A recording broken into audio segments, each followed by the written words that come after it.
and welcome to my plan to increase access to LGBTQ2S+ books in my high school LLC. I hope that you will find it useful and translatable to your own practice as an educator and/or librarian. Please note that at times during this presentation, I may shorten the acronym to LGBTQ+ for the sake of brevity. Rudine Sims Bishop tells us that it is critical to provide mirrors, windows, and sliding glass doors for all students within the collection. This need for diversity includes characters and authors who are LGBTQ2S+.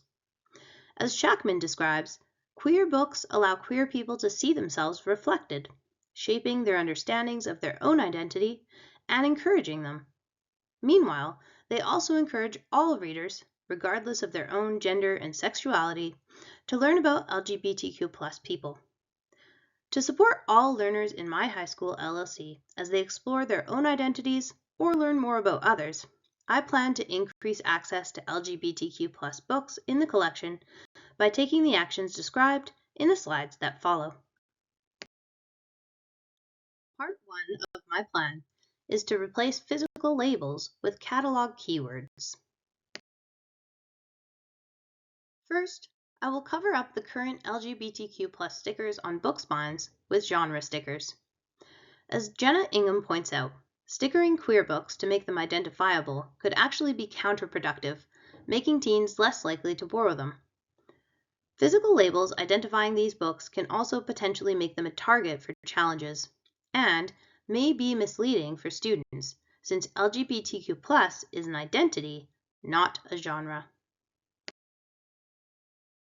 To help students discreetly find LGBTQ2S+ content in the collection, I will ensure that the catalog records for these titles include multiple keywords that will help students find what they are looking for.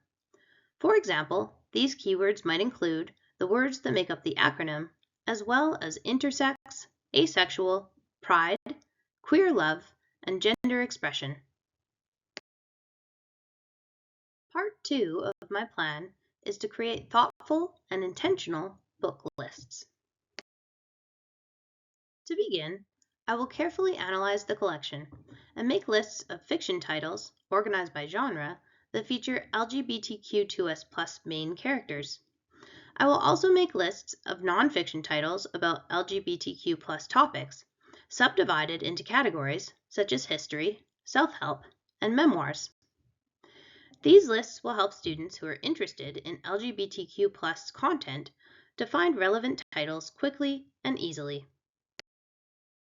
Next, I will create other book lists centered around various formats, genres, and themes, such as graphic novels, audiobooks, romance, horror, science fiction, indigenous literature, Black authors, and feminism. I will ensure that every list includes books with LGBTQ2S+ main characters and/or authors, as recommended by Ingham. This will help expose students to multiple perspectives while selecting titles in their preferred formats and genres. Finally, to make the book lists accessible and visible, I will post them on the virtual LLC, including images of the book covers, brief summaries, and links to the catalog. I will display posters with QR codes that lead to these virtual book lists and distribute visually appealing bookmarks with the book lists on them, as suggested by Ingham. Part 3 of my plan is to create engaging and interactive book displays. I will create a display in the form of a March Madness bracket that highlights 16 popular books in the collection, including at least 2 or 3 LGBTQ2S+ books. I will then have students vote for the winner of each bracket week by week until a March Madness champion is declared. When Tiffany Whitehead used this display format in her middle school library, she found that all 16 books increased in circulation, even after the voting had concluded. I will also make a display for Banned Books Week that includes LGBTQ2S+ books and draws attention to the fact that these books are among the most common targets of censorship. As Tiffany Whitehead points out, students are always interested to learn more about books that have been banned or challenged. Finally, I will set up a blind date with a book display that includes some LGBTQ2S+ books, but does not explicitly identify them as such. This is another intriguing display that, as observed by Ontarian librarian, increases circulation and encourages students to read something that may not be one of their usual choices. Thank you for listening.